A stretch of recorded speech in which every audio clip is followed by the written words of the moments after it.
Stakiben olyan demonstrációt fejlesztettünk, amivel mindenki számára megmutathatjuk, hogy a mesterséges intelligencia szó mennyi különböző technikát jelent.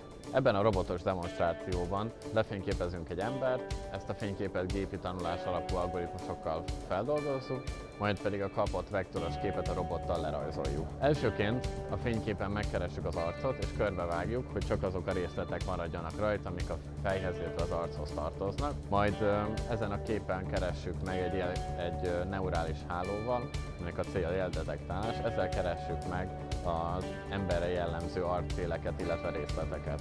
Ennek a lépésnek a végeredménye egy rasteres kép, amit vektorizálni kell, azaz át kell alakítanunk vektorokká és koordinátákká, hogy a robot is megértse, és az így kapott eredmény egy vonalhalmaz lényegében, amit optimális sorrendbe kell rakni, hogy a rajzolás a lehető leghamarabb végbe menjen. Ez tulajdonképpen azt jelenti, hogy próbálunk egy olyan sorrendet találni, hogyha az egyik vonallal végzett, a következő vonal eleje minél közelebb legyen ahhoz a ponthoz, tehát lehető legkevesebbet kelljen a levegőben töltenie a robotkarnak. Ez a robotkar, amit a rajzoláshoz használunk, az Universal Robots UR5 nevű kollaboratív robotja, ami azt jelenti, hogy emberek környezetében is biztonságosan használható. Itt állok mellette, és nincs semmi aggódnivalóm, hogy mit fog velem tenni a robot. A szabályozása a robotnak úgy történik, hogy ahogy előállt a vonalaknak ez a sorrendje, ezeket a vonalakat felbontjuk nagyon apró pontokra, amiket utána a robotnak elküldünk hálózaton keresztül.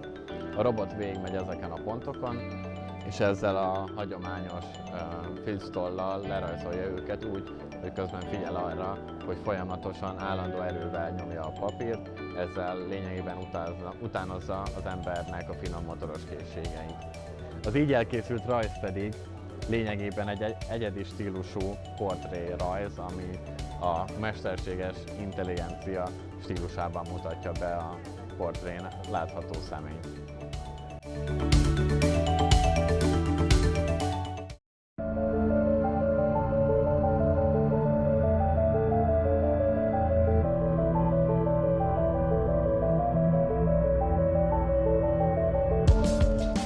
Az itt látható jármű a Staki és a Széchenyi István Egyetem közösen használt autonómmá alakított autója. Alapja egy Nissan Leaf elektromos jármű, némi átalakításokkal lehetővé tettük azt, hogy fontosabb funkciók, mint a haladás, kormányzás, fékezés számítógéppel vezérelten legyen megvalósítható. A számítógépes rendszer az alkalmas arra, hogy a járművet autonóm módon működtesse. Hát általában tesztpályán tudjuk ezt az autonóm módot aktiválni. Lényeg az, hogy előre megtervezünk valamilyen pályát, amit utána a jármű autonóm módon be tud járni.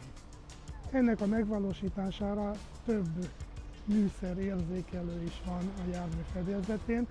A jármű tetején látható két darab előrenéző lidár, tehát ugye az egy lézeres távolságmérésen alapuló eszköz, amely a utat, illetve az úton levő akadályokat képes detektálni. Van további két lidár döntötten elhelyezve a járműnek az oldalán, amelyikkel az út szélét, útpatkát, járdaszegét lehet detektálni. Ezen kívül fixen elhelyezett kamera is van a járművön, csomagtartóra szerelve további kamerák is elhelyezhetők rajta. Lidárok, kamerák segítségével egy kiterjedt környezetdetektálást tudunk végrehajtani, amivel az autonóm jármű működést a lehető legbiztonságosabbá tudjuk tenni. Itt az autonóm járműrendszereink látóegységei láthatóak körülöttem. Ez itt egy lidar szenzor, amivel a környezetünket figyeljük. A hátam mögött a monitoron látható az, hogy gyakorlatilag mit lát az autó, miközben az úton halad. Itt a másik monitoron pedig megjelenítünk egy kameraképet, amin egy JOLACT elnevezésű algoritmus végez szegmentációt. Ezt kifejezetten most itt a kiállítás kedvéért állítottuk össze beltéri használatra. Annyi a különbség a valóságban felismert objektumok és az itt felismert objektumok között, hogy a valóságban az autóra veszélyes objektumokat keressük, mint például az oldalról vagy szemből érkező járművek, gyalogosok. Itt pedig emberek és táskák azok, amiket könnyedén fel tudunk ismerni a bemutató kedvéért.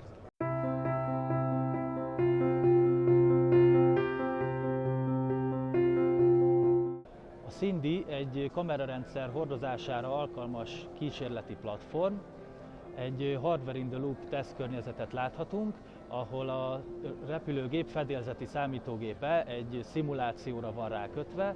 A szimuláció a gépnek és a környezetének a matematikai modelljét tartalmazza, és ezáltal a fedélzeti számítógép úgy érzékeli, mintha a levegőben repülne, és ugyanúgy viselkedik.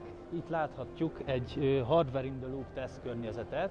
A számítógépre van rákötve a Cindynek a fedélzeti számítógépe, ott fut a robotpilóta. Szimuláció szimulálja a repülőgépet és a környezetét és annak a viselkedését, és a fedélzeti számítógép úgy reagál, mint hogyha valóban repülne. Ezt használjuk a fejlesztésre és tesztelésre. A Cindy repülőgép, mint platform, alkalmas mesterséges intelligencia alapú alkalmazások kutatására, például a látni és elkerülni rendszer, ahol két repülőgép, egymással szembe közlekedő repülőgép kitér egymástól, kamera alapú leszálló rendszer, illetve aktuátorok hibadetektálására a kamera és mesterséges intelligencia segítségével.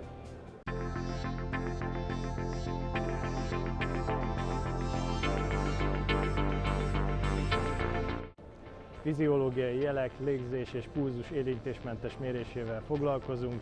Ezeket például inkubátorokban lévő koraszülött csecsemőknél alkalmazhatjuk, akiknek a bőre még érzékeny, illetve a sok vezeték zavarhatja őket, és a nővéreket is, és a kórházi személyzetet. Ezért egyfajta trendként jelent meg, hogy kamerákat helyezzünk el az inkubátorokban, és a csecsemőknek tudjuk mérni például a pulzusát, légzését, később akár az alvás mennyiségére is következtethessünk, és az aktivitásukra úgy általánosan. Ezzel a rendszerrel pedig felnőttek pulzusát tudjuk mérni, a kamera detektálja az arcomat, és ezután az algoritmusunk megméri a pulzust azon a területen, ahol a jobb oldalt a zölddel szegmentált területen figyeli a pulzust, és ott lent pedig a bal fent láthatjuk a pulzust, amit mért, és ott bal oldalt lent pedig a referenciát láthatjuk, hogy mennyire sikerült jól megmérnie. Most a 116-ot mutat, és a referencia is 116-ot mutat. Az AI Motion Lab kutatócsapatát mutatnám be. Az én nevem Tóth Roland, és Antal Péter, Fényi Tamás, Csutak Balázs és Novot Szilárd segítségével olyan önálló tanulásalgoritmusban alapuló eljárásokkal foglalkozunk, ami robotikai eszközöknek, illetve autonóm járműveknek az egyre hatékonyabb és biztonságosabb működését segíti elő. Ezekkel a metódusokkal képesek ezek az eszközök saját működésüket tovább tökéletesíteni, bonyolult, akár az emberek számára nehezen megtanulható manővereket is végrehajtani, illetve rajban biztonságosan navigálni, akár egy változó környezetben a saját pályájukat valós időben optimalizálni. Ami itt látható, az egy kísérleti eszköz, amit a kutatásaink eredményeinek demonstrálására, népszerűsítésére használunk. Ez egy Crazyflie 2.1-es quadcopter, amin igazából egy mikrokontrolleren futnak ezek az algoritmusok, amivel képesek az előbbiekben is bemutatott navigációs, illetve nehezen kivitelezhető manőver